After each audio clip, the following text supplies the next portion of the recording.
Nanalo tayo, Esther. What if mag-celebrate tayo? Ayoko, ikaw na lang. Minsan lang, dali na mag-celebrate na tayo. Oh, Esther, okay ka lang? Ano ba? Ano bang problema mo? Esther, kumain ka na. Ano, Esther, hindi mo pa rin ako papansinin? Nung nagising ka, wala ka man lang reaction kung bakit nandito ako. Nung sinabi ko nag-aalala ka, wala ka pa rin sinabi. Kausapin mo naman ako. Hindi mo na dapat ako dinala dito, Rave. Napaka-OA mo. Tsaka bakit nandito ka pa?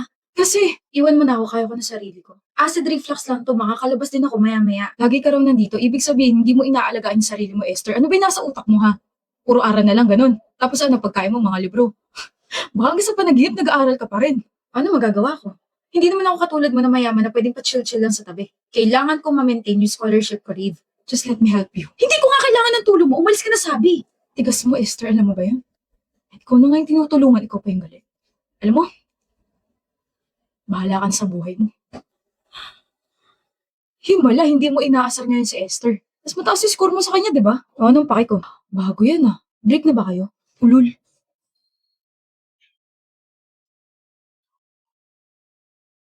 Esther, tumawag kayo ng ambulansya. Esther, gising! Ano ba yun? Akala ko, akala ko nahimatay ka na naman. Huwag ka nga matulog ng ganun. Parang hindi ka humihingi. Nakatulog lang ako, Rave. Tsaka, akala ko ba bahala na ako sa buhay ko? Akala ko ba? Parang paki ko. Ay, nahiya. O, pagkain. Mamaya, kain. Sasabayan kita, Esther. Kumain ka muna. Busog. Sorry. Sorry saan? You were just trying to help me pero tama yan, Esther. Maging aware ka sa ginawa mo. Nangaasar ka ba, Riv? Pinaparealize ko lang sa'yo na mali ka. Di mo rin naman ako natiis. Di mo kasi alam kung gaano kakaputla nung dinala ka sa ospital. First time kong makakita ng ganun, sobrang nag-alala ako, promise. Akala ko nga mamamatay ka na tapos malaman-laman ko na pabalik-balik ka pala dun, hayop na yan. Ganito pala yung feeling, no? Na may nag-aalala sa'yo. How about your parents? Parents? Ah, may mga sariling mundo yun. Sugal ang mundo ng mga yun. Naawa ka? Hindi. Bakit natahimik ka? Iniisip ko lang kung paano ko sasabihin na kung hindi mo kayang alagaan yung sarili mo, edi ako na lang gagawa nun. Nga pala, bakit mo ako tinutulok pala yung nasa ospital tayo ha? Sungit-sungit mo. Ayoko kasing ma-attach sa isang tao. Okay, hindi ako komportable. Babaguhin natin yan. Wala ka nang kawala, Esther. Hindi kita lulubayan. Ako na mag-aalaga sa'yo eh.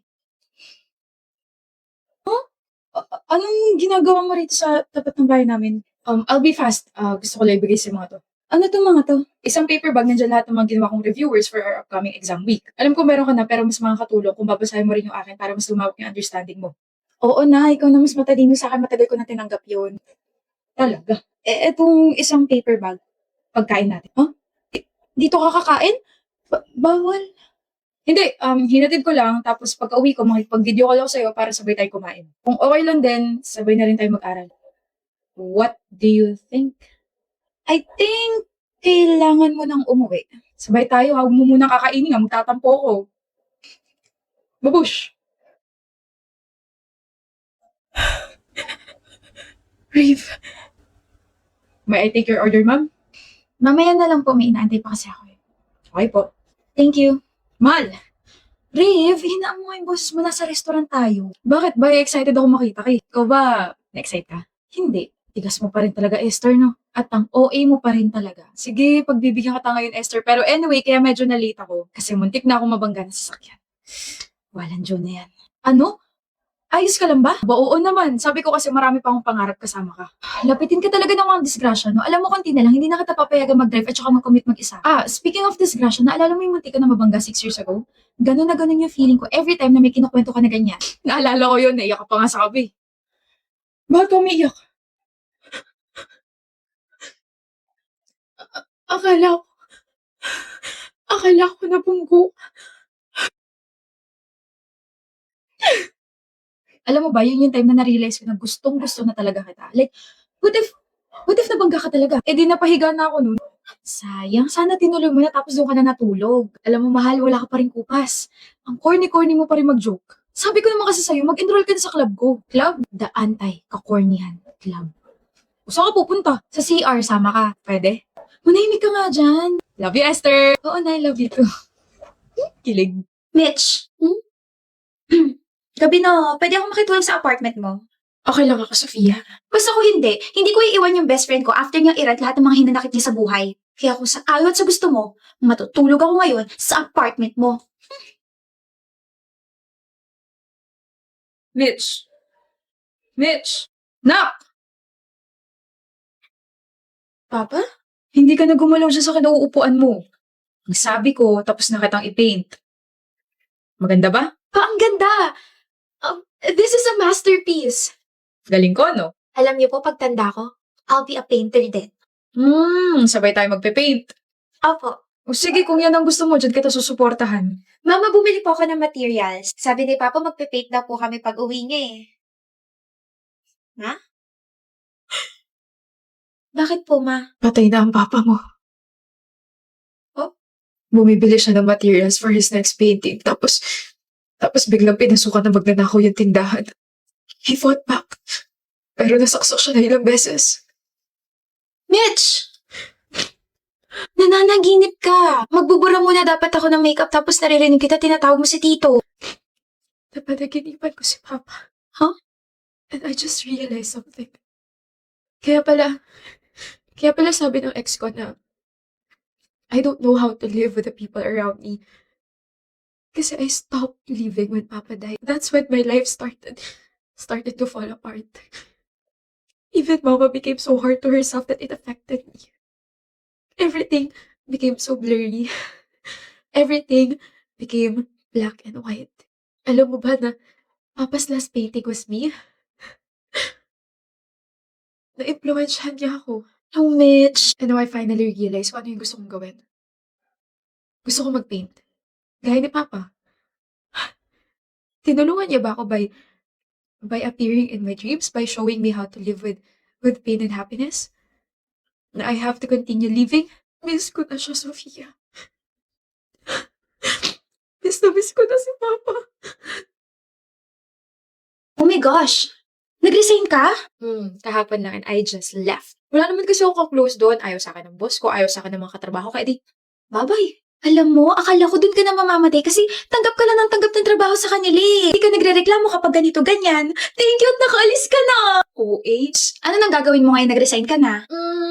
We'll still try to figure life, but may nagbago. Alam ko na kung ano yung gusto kong gawin. Hindi ka muna magtatrabaho? May ipon ako, Sofia. Kaya ko sarili ko. Iiwan mo na ako, Mitch. I will paint, I will rest, and I will take my time. Away from all the people who kept on pressuring me, away from my toxic neighbors, away from my ex, away from the city, away from my past work, away from the boring memories I created. Eh di boring ako. You are an exception. Best friend kita, duh. I'm starting to live again. So, I'll be fine alone, exploring the beautiful things around me. Alam mo, ngayon ko na lang ulit nakita yung ngiting yan. Thank you, Mitch. For what? For being alive up until now. Enjoy ka and please don't hesitate to call me. Ganda ng mural na gawa mo. Iba ka talaga, Mitch. Salamat, ho. Ako naman next yung pader sa likod ng bahay ko. Gusto ko flowers. Yung malalaki. Opo. Sobra po yung bayad niyo sa akin. Ang galing-galing mo kaya magpinta. Basta okay na yun. Ano ba yan, Aling Narcy? Pero, nabalitaan ko, babalik ka na pala na Maynila, Neng? Opo. After 4 years, babalik na po ako. Feeling ko rin po kasi naiinip na yung best friend ko dun eh. Masaya ka na ba? Okay ka na ba? Okay na po ako. Sobrang okay na po ako. Dalaw ka ha. Mamimiss ka namin dito. Siyempre naman po. Pakilagay na lang po dyan. Thank you. I'm back. Mitch, Give me a hug, best friend. you've changed a lot. Kamusta ka na? Okay na ako, Sofia. Actually, bago ko pumunta rito, pumunta muna ako sa sementeryo. Dinalo ko sila mama at sila papa. Sinabi ko sa kanila na okay na ako, masaya na ako, buhay pa rin ako, tsaka nagpipintura na ako ng mga murals. I'm so proud of you.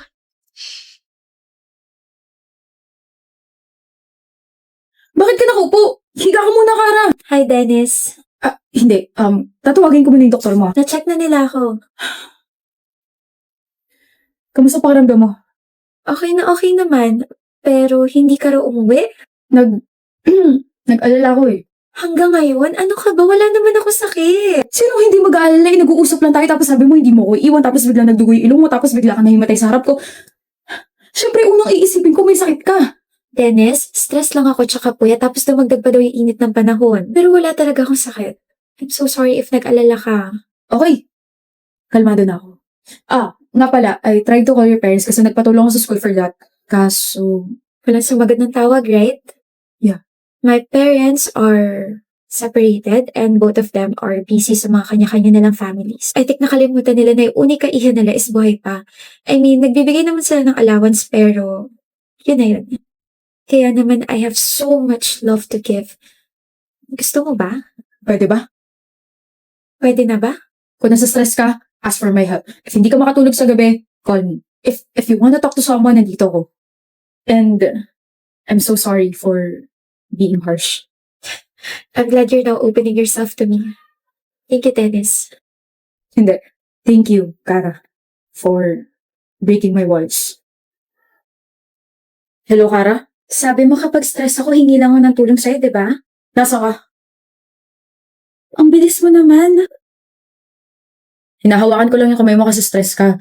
Baka kasi lobat ka pa rin eh. Di ba sabi mo na lobat first sight ka sa akin? Ano problema? Sabay-sabay lang yung projects, yung assignments, and sa family. Gusto mong pag-usapan? Hindi na okay na to. Charge na ako gamit yung kamay mo. Gusto mo kumain? Bulaga! May luga. Simula na naging komportable ka sa akin, lumalabas na yung tunay mong ugali. Hindi ba pwedeng gusto na kita kaya ganito ako sa'yo? Ako na yata yung nabulaga. Halika na nga, tinakot sa bahay niyo. And we're here. Thank you sa paghatid, Dennis. May nakakalimutan ka yata, Kara. Kiss sa pisngi. Ingot yung bag mo. Good night. Good night. Kara, Dennis, congrats sa atin. Graduate na tayo. congrats rin. For you. Thank you. Akala mo ako lang meron? Siyempre meron ka rin. Ako rin meron. First time ko makatanggap ng ganito. Baka first kiss ako na rin, ha? Okay, pumapayag na ako makuha mo yung first kiss ko ngayon. Ay, hindi pa tayo, ah. Ako dapat yung nagsasabi niyan kasi inopen mo yung topic ng first kiss eh. Hindi pa tayo, Kara. Hindi pa nga kita sinasagot eh. Wisit ka. Nakausap ko na yung parents ko. Really? Yes, ginawa ko yung sinadjust mo sa akin. Inopen ko yung feelings ko sa kanila na bakit hindi sila nagpunta ng graduation ko, bakit hindi nila sinagot yung tawag nung na-hospital ako, bakit ganito, bakit ganyan. And? They were sorry. They actually thought na I was doing fine kasi nga lagi ako may allowance, diba? But they never thought daw na makakaramdam ako ng loneliness. I was mad. I was hurt. But I forgave them. Sa weekend lalabas kami and I told them na may boyfriend ako so they want to meet you. Sino? Sino boyfriend mo? Ako? Yes, Ako. baliw ka talaga. But I'm so proud of you for being brave, Kara. Hindi ko naman ito magagawa kung wala ka eh. Thank you, Bobby. Mahal din kita. Wow! Here's what you requested, Bobby. Your favorite ulam. And here's my gift. Pangkabuhayan showcase. Oh, mahal na mahal mo talaga ako, no? Naalala ko nung college tayo, sabi mo, if may magre-regalo sa'yo kapag adult ka na, gusto mo grocery tapos yung pan-display sa bahay. O, ayan na. Tapos isang sako ng bigas mo, nasa kusina. Thank you, Bobby. I mean, weird way to propose but it's a yes, mister. Bakit? Magpo-propose pa lang ako eh. Ha? Ito. Oh my gosh. Seryoso ba? Nakikita mo ba yung mga susunod na pangyayari? Nakakainis ka, Kara. Huwag ka na mag-propose. Ako na lang yung magde-declare. Dennis, my Bobby, I will marry you. I am marrying you. I love you so much. Mas mahal din kita.